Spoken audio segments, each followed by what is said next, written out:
Wow, it's good to be here. This is Cindy. It is January 16th, 2025. And this is an open door. And this is the meeting we call Finding Truth Everywhere, where we spend time with a different teacher every week and we pull out what's most useful and um, what's same or what's true. This podcast blew me away. I feel like I could live within it in it for years. That being said, especially since Barbie is here, I do have a song. It is a song that was that is being sung in the Agape Center, which seemed to be appropriate. It's also a song um, that I never knew existed. And I can tell you that someone who's not here right now, it's so interesting, was leading one of our 12 stepping meetings on Tuesday, and she sent me a link to a different song to play um, in that recording. And for reasons that only the universe knows, this is the song that played instead. It's called Home. This is the version that Charles Holt sings. It is original, the song's from The Wiz, but this is Charles Holt. He is in the Agape Center. Um, since we are looking at the teachings of Michael Beckwith, it seems appropriate. It's about 6 minutes long. I am choosing to play the whole thing. And it's how, at one point, Michael Beckwith stated, I don't know if you all remember this, I could have taken 30 pages of notes, like every word he said had meaning. But at one point, he said that when you're in your life's purpose, what you're supposed to be doing, you're home. It feels like you're at home, right? So being here with you is home. Uh, you're going to remind me, right, Barbie, in case I forget? So typically, when I play that song, I've been known to stop before he comes back for his little encore. And this morning, when I sat to start putting together like brief notes before I open it up, I decided to listen to the whole thing. And when he goes away and he comes back, those first words may summarize A Course in Miracles, if you heard them. He said, "This world may be a fantasy, but it taught me how to love." Pretty cool, right? So just a couple things and then I'll open it up. I have something to say about almost everything. I mean, this podcast lit me up in more ways than I know. But the first thing that I wanted to state out loud, and where he intersected so beautifully with Christian last week, he talked about the power of intention. What is it you want? But where he took it further, right, is he said, you can have it if you really, really want it. Like, he said it so casually so many times in that hour and 20 minutes. If you want to know the truth of like he did, if you want to rise in consciousness, if you want to be successful in the realization of the self, and if you really want it, you're gonna sit, you're gonna do the inquiry. He wasn't really talking about processes here at all, but he did over and over and over and say, if this is what you want, then you're gonna have it. It's like the little kid who says, I can't ride a bike, you know, I don't know how, without actually doing the work. So I found that extraordinary, just the way he weaved it. I don't know how many times he said it, but if this is something you really want, don't tell me you can't have it. You really want it. You, it'll happen for you. Number two, which is funny, I didn't know I was going to write this, but he said it. And every once in a while I get lost in Instagram for a while. looking for things for people that are having a day, you know. But I saw an Instagram post that was pointing to kids that had the same message. He said the opposite of courage is not fear, it's conformity. And I find that very, very, very valuable on my own path. You know, the truth of the matter is I'm as different as you can get from the family that I came from. And it's a continuous, I still notice it, but now I notice it with humor. Um, when that urge or that feeling of guilt or shame comes because, well, this week, you guys may laugh, but the thing is, like, I come from a, everybody in my book study with my sisters yesterday was talking about dress shopping for these weddings coming up. They're making appointments, they're going to these places, they have to order their dresses months and months in advance. They're sending, like, it's a big deal. I think I'm going to order my dress for this wedding on Amazon. And a couple months before, you know, they have the automatic returns, and I'll look for something that looks okay and pretty, and they'll feel good in. But the it's just I'm not the same person they are, you know. But the opposite of courage is conformity.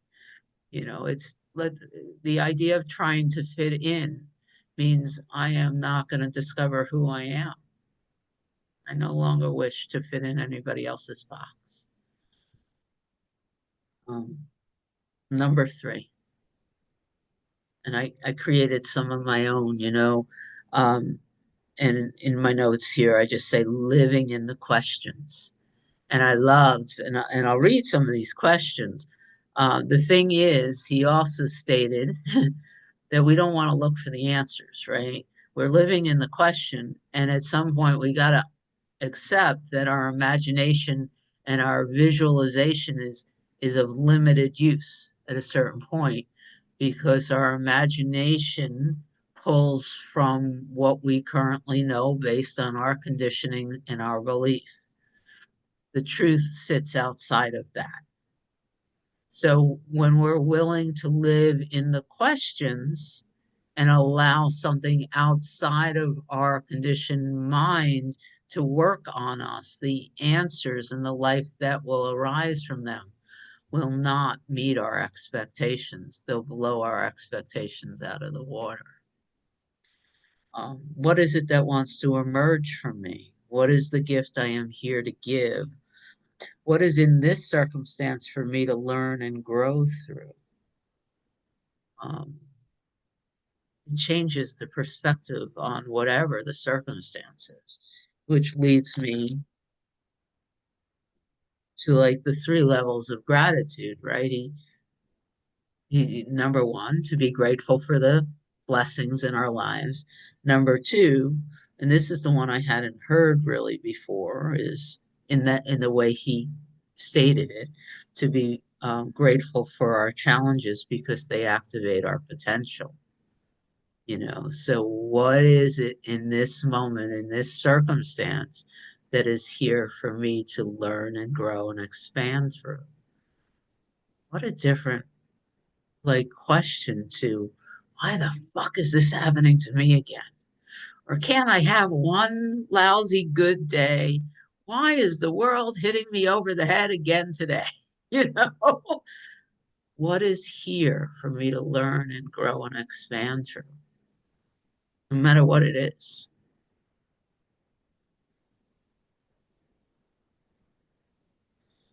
And I'm just touching the things on my list, and then I'm opening it up, and then we'll see what everybody wants to say. Next on my list is how natural he talked about the other realms. Yeah, of course they're real. Of course they are. The angelic realm, the ancestors, they're all absolutely here. They're here right now. They're willing to support us. The two things he said, which were so valuable, and I've heard them before, but I loved the way he said them. Number one, don't make them your goal. You know, there are some really, really, really bad people out there with mystical abilities. I think that's the way he put them. Being able to walk on water doesn't make you a good person.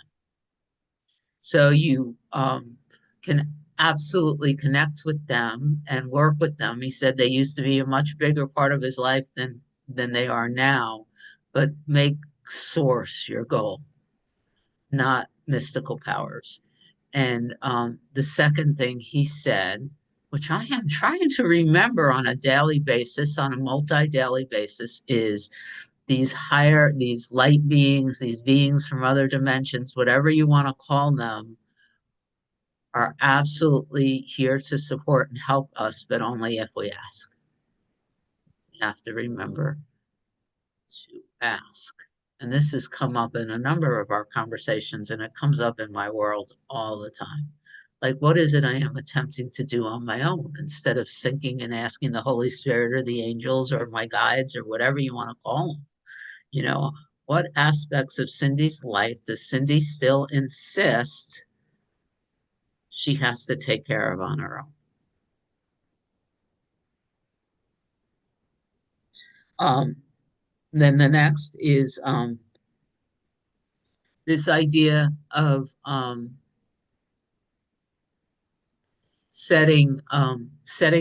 focusing on setting the vibrational tone or frequency, and then allowing our world to arise and change through that, whether it's prosperity or relationships or love.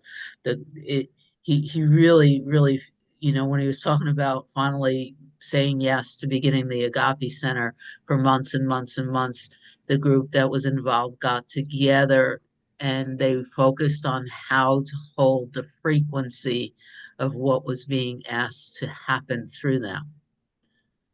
And then once they were in that frequency, the physical work began.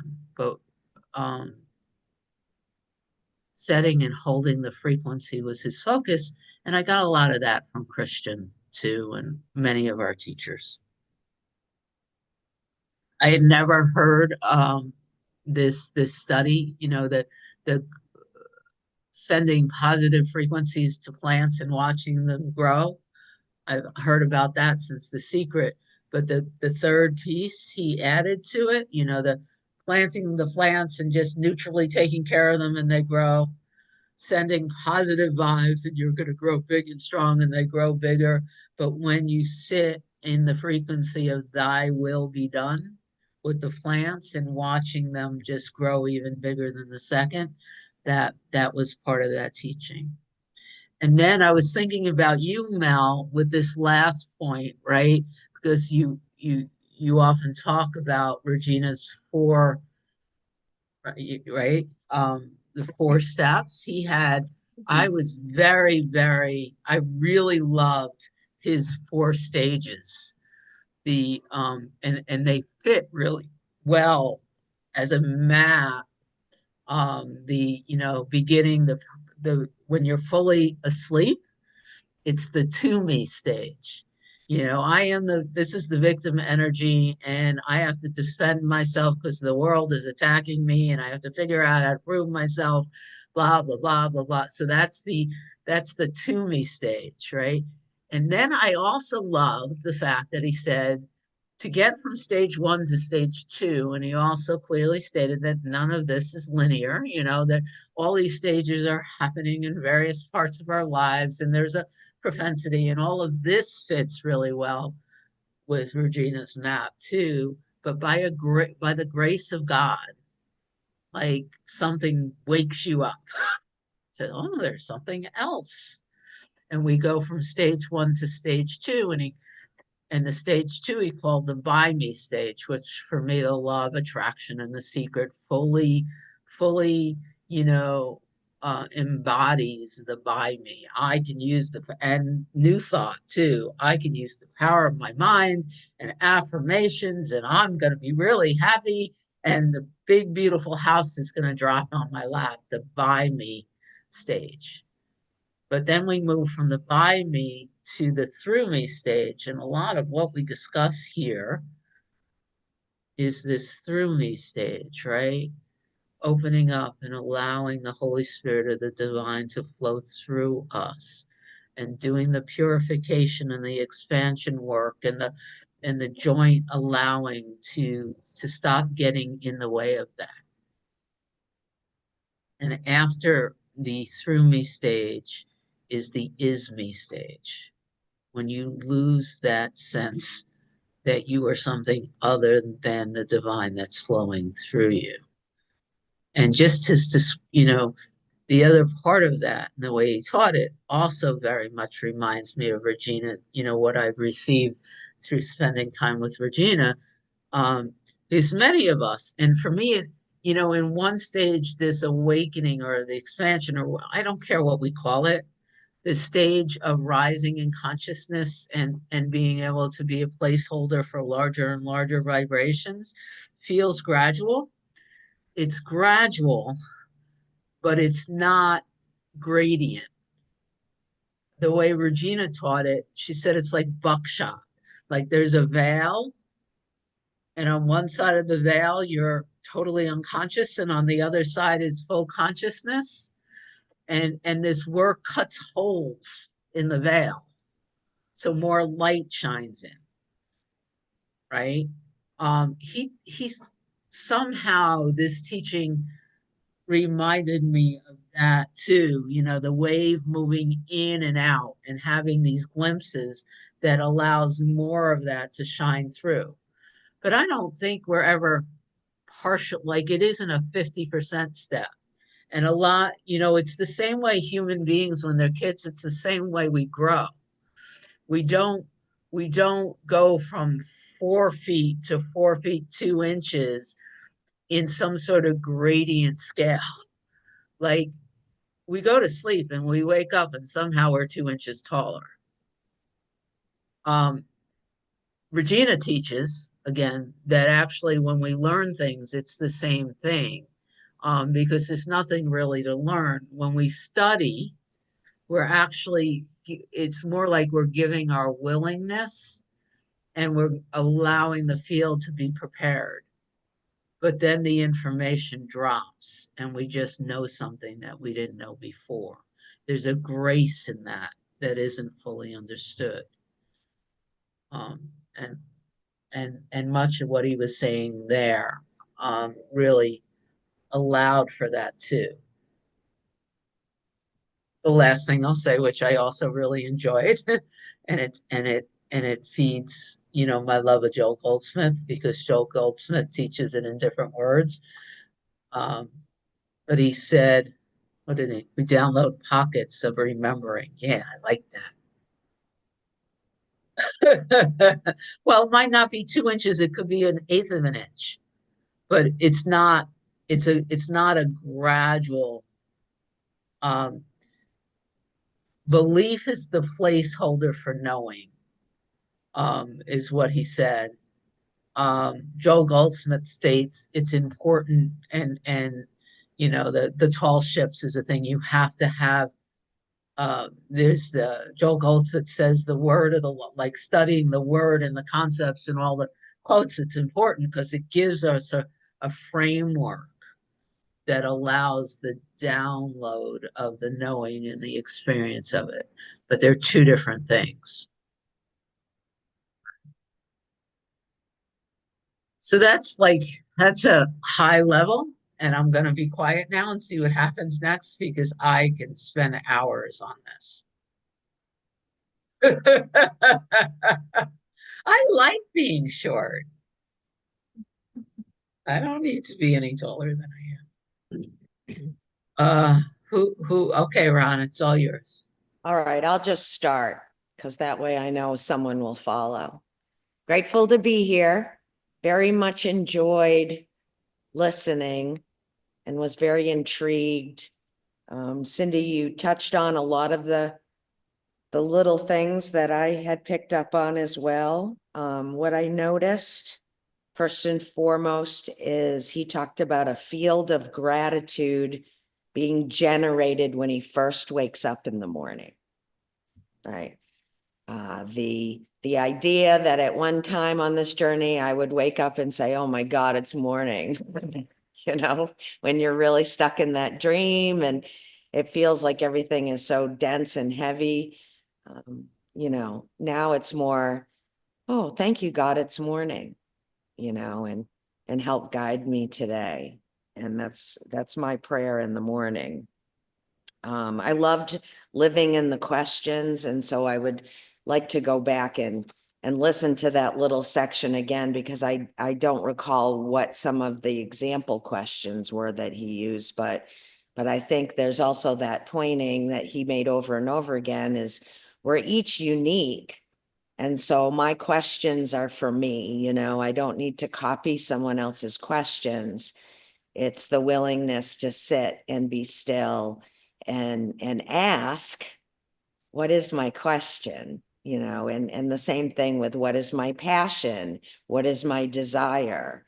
What do I want above all else? And those are for me. So what I noticed is he used the words sincerity and earnestness.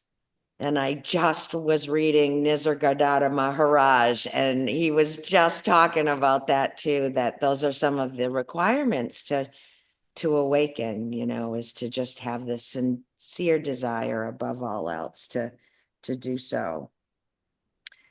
Um, he you mentioned about the frequency of thy will be done, and he talked about how we limit ourselves so much. So when these challenges come along, it invites our unlimited potential to go beyond what I think I am, to be able to walk through certain things or meet things, because what's going to happen is those beliefs will become knowing. And I loved how he talked about the placeholders, right? And so I have an understanding today that when I sit with some of this material, that there's a belief that this is true, but there's so many more direct experiences to have that understanding of knowing that the truth is true. A question that arose for me when he was speaking about the other realms is, I've heard many times people say that that is imagination. And so there seems to be a little bit of a wobble here, right? The ego wants to have it black and white. Either it's imagination or it's not, and so then that brings up that whole discussion of absolute reality and relative reality. And I think it's just an ego technique to keep me confused. So I'm just going to drop that right there. Well, can I comment on that before you move on? Sure. Where I lands with that is as long as I'm having a human experience and I'm walking around feeling like I'm interacting with others, then it feels really good to accept that not all of the others that I am interacting with are in form, that there is the angelic realm and the ancestral realm. I can accept that when this idea of me being a human separate from you is dropped, that it's all one. But right now, I am still feeling human. And so, as long as I'm feeling human, it's nice to know I have an angel on my shoulder, or however you want to put it. For sure. I pray to what someone might say a symbol, right? That morning prayer, you might say that that's a symbol. And so what I'm noticing is the ego wants to create rules for awakening. You can't believe in imagination, right? There are these rules. And so it's important for me to notice that and then kind of shine the light on it, right? There are no rules here. What's useful? I believe my dad is in my heart. That's so useful. And maybe it's not my dad. Maybe it's the love that already exists there, that is the truth, but it's still useful. Yeah, in this human experience. So thank you for that so much. The last thing that I would say was when he was describing his experience of being blinded by the light. I found that very fascinating, right? He said, I couldn't see anything, but as he was speaking, what he couldn't, he could only see light. So that the head will say, I'm blind, I can't see, but it seemed like what he was seeing was light. It was just bigger than any other form that could be seen with the body's eyes at that moment. And then he described how he had those glimpses of being with others and just being so connected and loving them. It made me think of Byron Katie, oh, I just love everybody. And his friends like, you can't do that. But he did see the light, the spark in the people around him, that beautiful spark. And so there's an example. I believe that to be true. I have seen in concentration and contemplation meditation a fuzziness in my body's eyes visual field. But it's a belief. It's not a knowing yet from the way he described it, which is his unique experience. So I don't expect to copy that. But I loved listening to it and it was super helpful. So thank you. Thank you. One other thing before I hand it to Mel. It's so cool that you wake up in gratitude like that. I just want to state that I don't. Don't. Almost every morning or many mornings, I wake up heavy and dark and dense with an active mind. And I become really, really grateful that I have habituated my morning practice, which could take a couple hours. But it doesn't feel like I am just maintaining it. Part of me feels like perhaps what is happening is, did we lose Amy? Yeah. Um, Perhaps what is happening is that while I am sleeping, something is digging up the next layer of gunk that's been hiding in the closet and is presenting it to me when I first wake up in the morning. That's the way I like to think, because some of these things that I wake up in the morning are 20 years old. Like so it feels like something's doing the work of cleaning out the dark closets while I'm sleeping. And then those first couple hours when I wake up in the morning is invested in lifting it. But I just wanted to state that I don't roll out of bed in gratitude. It's work here. All right, now it's Mel. Oh, hi, everyone. Thank you so much. I so appreciate it. It was so rich, this whole conversation. And um Rana, oh, the light that immediately made me think of Paul's he was blinded and kind of had that same experience. So that immediately brought that to mind. And when you were talking about imagination or whatever, or whether it's real or not, that made me just go to living and not knowing, because all Jenny Beals sort of theme, living without knowing, like this, which kind of opens up the possibilities maybe we can't know. So anyway, that was always been helpful for me. And the one thing I wanted to mention was he mentioned, Walter Russell, and lights went off in my head. Do any of you know about Walter Russell? I never heard about him before. Okay. I wrote his name down. Well, it was so cool because I live here in Central Virginia, and about 25 miles from here, there's a place called Swananoa, and it's an Italian mansion. And Walter Russell and his wife Leo, who was his second wife, I believe, and she was like 33 years younger than he was. Well, anyway, they leased this mansion for like, quote, 50 years, and they've lived there. So back, I guess it was in the 80s, because I think Walter Russell died, I'm not sure, maybe it was in 60s, but you could go and tour the mansion, and in it were all of Walter Russell's. He has incredible sculptures and paintings and inventions, and it is an amazing display. And his wife, when I went there to see it, his wife was still alive. Leo, her name was, she's from England. and she lived upstairs, but she couldn't really afford to live there. So they let her stay. And I remember she came down the stairs and she sat on a bench and we could met her and got to talk to her, which was really strange. But she started up this sort of spiritual center there. And it was anyway, it was so cool that of all people, that he would mention Walter Russell and to have that experience with him. And anyway, it's a Has, really cool.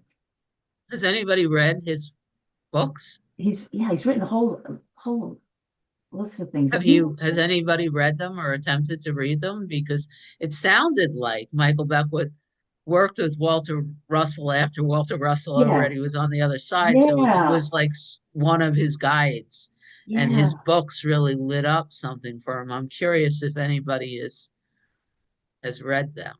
I'm glad you brought it up because I can't order Amazon books on my phone anymore. I have to wait until I get back to the computer. So I put it in my notes and then I forgot about it. So, But he was really incredible mystic, and and it was Kendall, cool to Kendall's reconnect. indicating he's an awesome artist too. Yeah, So oh yeah, his paintings were fantastic. And they moved all of his work, his sculptures and his paintings to a museum in a place called Waynesboro, which is about 15 miles from here. So they have kept that. The Italian mansion got sold and it's turned, but you can still kind of tour it. But anyway, it was so cool beautiful, incredible artwork and sculpture. So it was really neat to make that connection. So that's all. Thank you. Sandra, welcome back, Amy. I felt the energy shift as soon as you left. I'm looking around. I'm like, something's Lost off. power. I don't know what happened. I just lost power. So our generator's going, but anyway, glad to be back.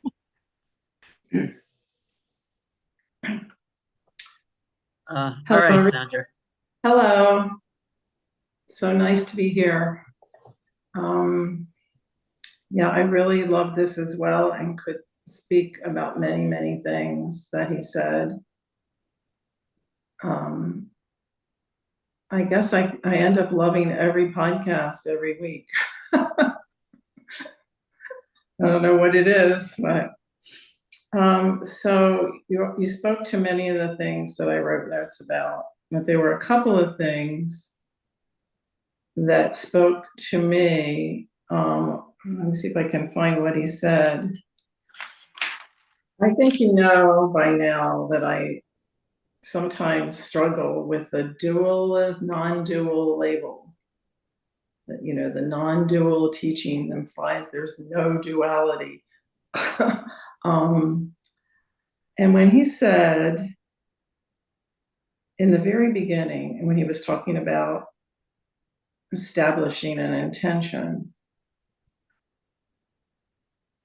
and being available to inspiration, he said, it's all the same. The divine will and the heart's desire is the same thing, which I know to be true. And then he said something that I don't fully understand and probably never will.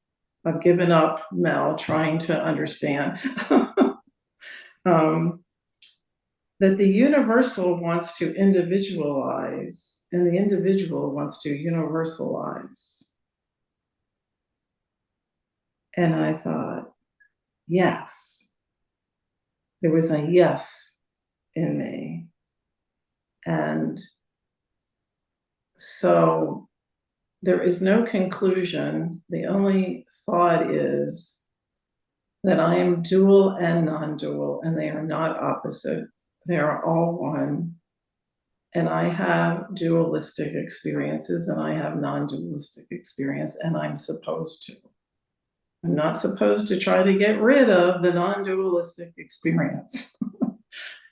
That's all that I did. That's what I mean, it just really struck me that the universal wants to individualize, and that's why it does.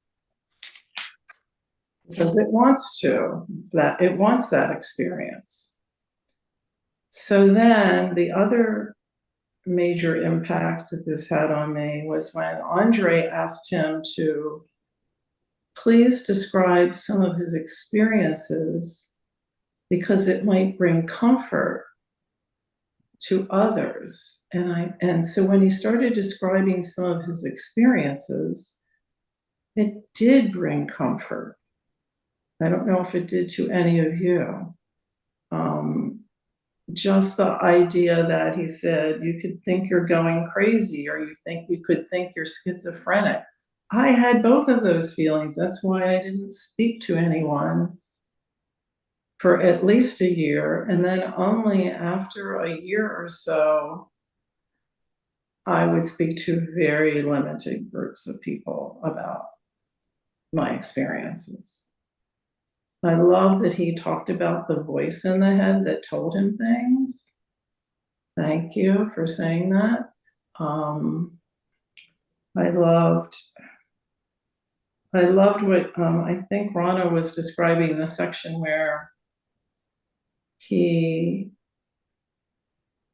was at that high vibrational level and he got off of the airplane and he was acting like he knew everybody and loving all of them. And I think I told you the story of the dentist's office, but when I told that dentist receptionist that I loved her with all sincerity, I walked right up and told her I loved her because I was in that state as I was driving to the dentist and when I got there, and she acted, when I think back on that, she could have thought I was absolutely crazy, but she responded like, I really needed to hear that, which was so cool. And I didn't think there was anything wrong with it at all at the time. It was only in retrospect when I thought back, why did I do that? But I do that here all the time, and you all accept. I know it's safe here to love each of you and all of you completely and totally. And so it has free reign here, which is so beautiful to me. And and he even said, I've learned not to do that everywhere. And I have also. So it was just so nice that he had that little section of his experiences. And to know, I absolutely can say, I know I'm not crazy. Even though I said I felt like I was crazy, I really didn't. If I'm honest, I knew it was all true from the very beginning. I had this gift of this knowing it was pure grace. I know it was pure grace. But the little ego mind said, people will think you're crazy. Not that I knew, that I thought I was crazy. Does that make any sense? That's how it felt. That this distinction between believing and knowing is so real to me. And I recognize that I still have many beliefs that are not knowing, but I have lots of knowing that are not beliefs. I love that he says we can just start our day with, he went like 4 different, go to the attraction, take up residence. I loved that word, take up residence. It reminds me of the word abide that's in the Bible. Like, take up residence in that vibration from the very beginning of the day. And I like what you said, Cindy, that it's different for each of us. How we do that. How does it happen right away? Is there a process for us? For me, it varies. Some days I wake up like Rana, some days I wake up like Cindy. But to take up residence and then create the condition for radiance. Isn't that lovely that he said that? Radiance. It almost does feel like you're glowing. And then there will be an emergence of good. When he said that, I just like, yes, that's why I told that lady I loved her. That was the emergence of good that she needed, I guess. And that I needed.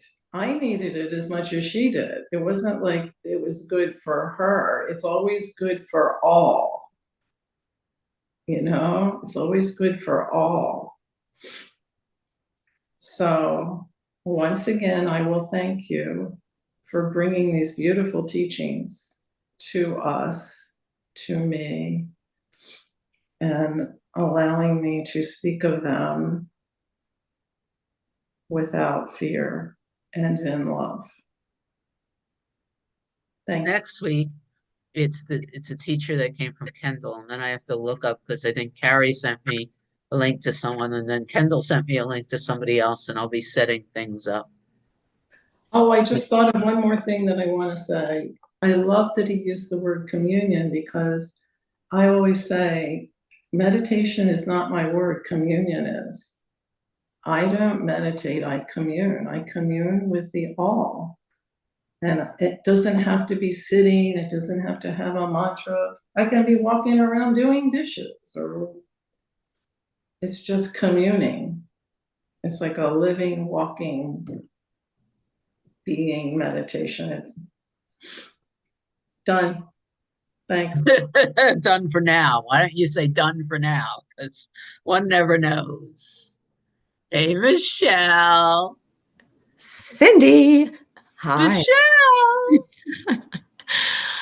Michelle. Thank you, Cindy. I echo what Sandra says about these beautiful teachings. And Sandra, yes, I totally get where you're coming from. And I must tell you that be encouraged, my sister, because I know you are encouraged, but I truly feel like more and more people are remembering, and there's a raised consciousness in our world, and it's just, for example, in this amazing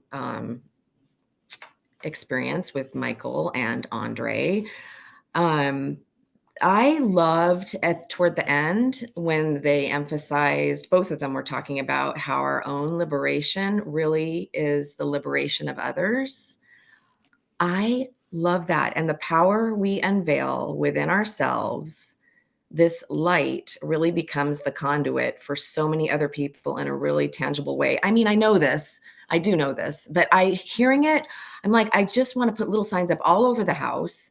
And then Michael, my buddy Michael, I'm just gonna, oh, I love your heart, Sandra. I love you. Michael said, you sitting in your room liberating yourself is affecting so many people. I love that.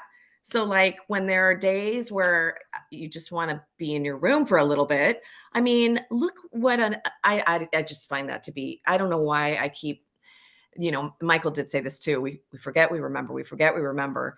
But, and he also said the highest vibration always wins. When your vibration raises, others are drawn along with and into it, which, I mean, that's what you're doing at the dentist's office, Sandra. And that's, Cindy, what you're doing. That's what all of you are doing.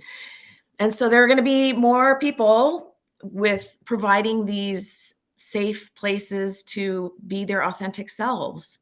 We're all remembering. Yay. That's all I have to say.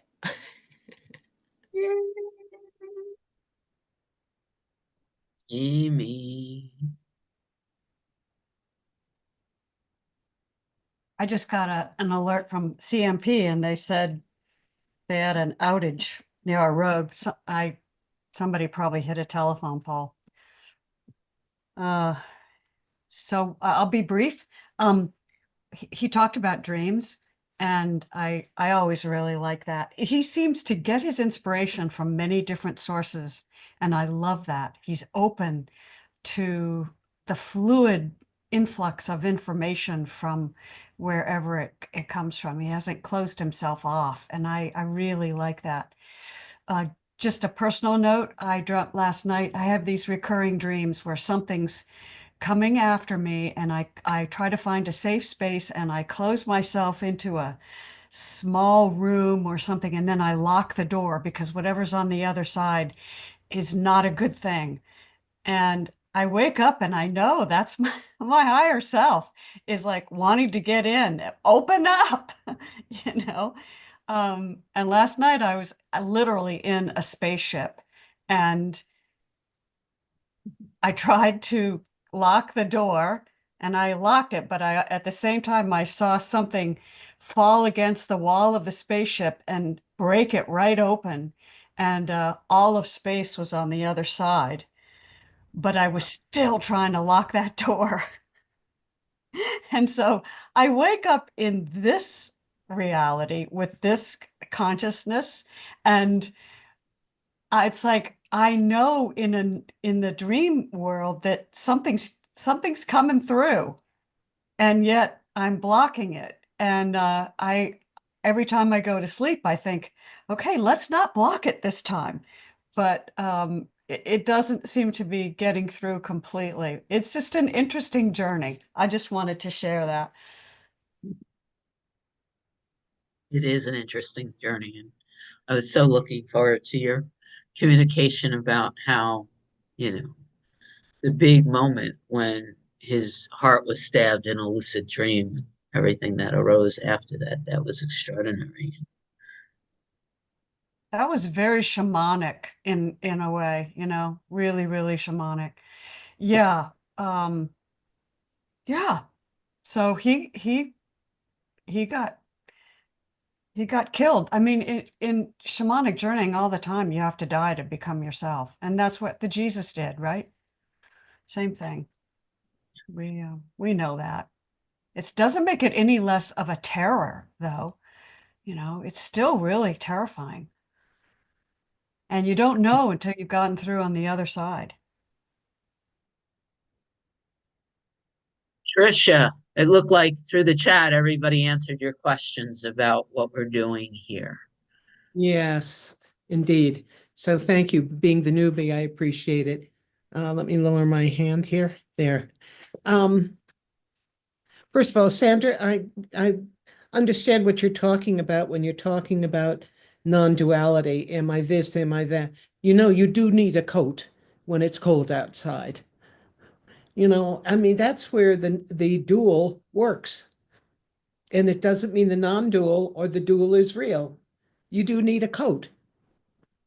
It's just a little metaphor for our having to understand what non-duality is. I wanted to share an experience I had this morning. Pardon me.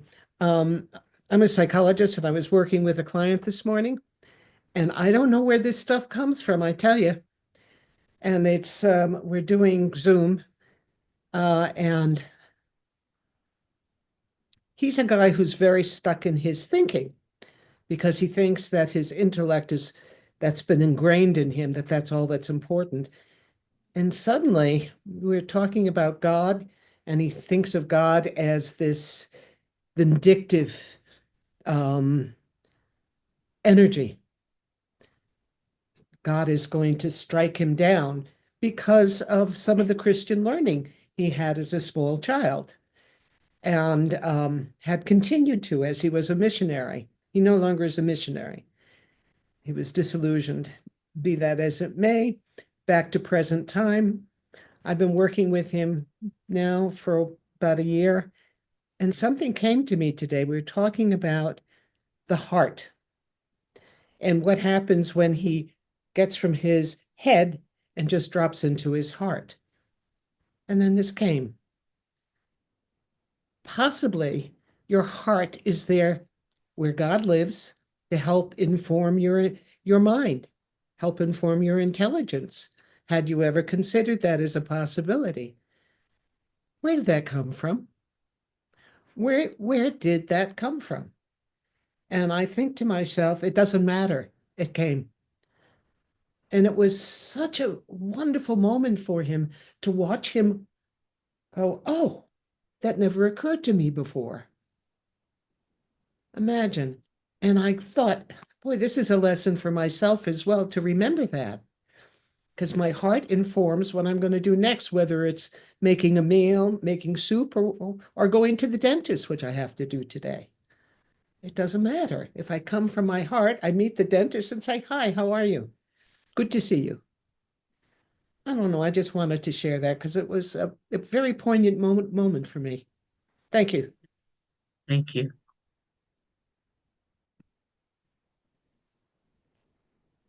Oh, Richard, I was going to call on you. Did you get that whole David Hawkins? Did you watch it and I that did. Yeah. whole Yeah. 1,000, 6,000 Yeah. paragraph? Right. Yeah. Yeah. Hi, everybody. I really love you, Sharon. And Pat, I don't know if you've heard this before, but when I started studying the course back in the 90s, somebody said the Course in Miracles is a psychotherapy of the 23rd century. So, and the longer I study it and I listen to psychologists and psychiatrists, I think they were right. But that may be positive thinking or positive wishing. I don't know. A lot of good stuff in the podcast, but what comes to mind is um, the different realms idea. And I found on my path that as I allow my consciousness to grow by doing the work, whatever the work is for you, we all have our own path of doing the work. But the more I raise my consciousness, the more able I am to understand the extent of the illusion, the non-dual part of my experience. And so I liked when I finally came across a law of one with Aaron Appy, as he teaches. And he said that what everything is happening in the present moment. So all dimensions, all densities are happening right now in this moment. We're only aware of this moment we experience. So all of us are experiencing this moment as bodies living in a world of whatever the world is, war and whatever. But actually, the higher self is yourself at the seventh density. So, and from the point where you are now, consciously, to where you will be when the seventh density experience happens, is a whole path of higher consciousness experiences. So, you might, for example, have an experience even in this density that you're connected with a higher self somehow, some mystical experience. All it means is you're identifying yourself as a higher density within yourself. So when they talk about realms, what I like about what I learned for me, for example, when I first started my journey on this path, I needed black or white. It's this or that. It's either oneness or duality, non-duality or duality. I had to choose between one and the other because that's where my consciousness was. But as my consciousness has grown over the years, I'm now able to embrace all of it. It's all part of the experience. It's all one. And the more I'm able to do that, the more I'm able to explore things like how big is the illusion without getting lost in it. I think some of the teachers, and he mentioned this when he was talking about the realms, don't get lost in it. In other words, don't become something you're not. Continue to focus on the source and your identification with the source. And now other experiences happen, let them happen. But don't get lost in the dream, no matter how big the dream is. So I really enjoyed that part of it. Love you all. Thanks for letting me share. Thank you. It's crazy that we've been here an hour. And so before I stop the recording, does anybody like William or Barbie or Libby, or anybody else like to say anything before while we're still being recorded, or Just wanted to say hi and thank you for the shares. hi Barbie. And I'd just like to say the feeling I get over and over, it's okay just to be the way I am. And really nothing to say. But when I listen and everybody says exactly whatever's there to be said, it just expands. Even if I don't have anything specific, it's okay, it's okay, it's okay. That message. And the last thing I'd say, there's something about the word need. It's like I have a love affair going on with I need, I don't need. I'm just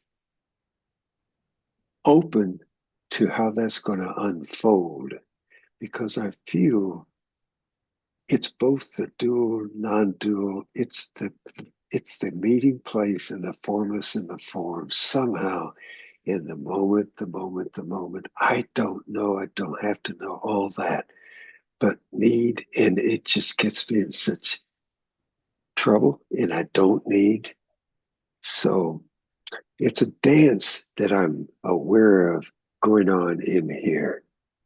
So, and I just am so impressed with how everybody is so willing to report, share, say whatever it is that's there to be said. So I just really thank you. It's like a warm bath, whatever. It's like a warm bath. All right, I'm gonna turn the recording off. I have a question.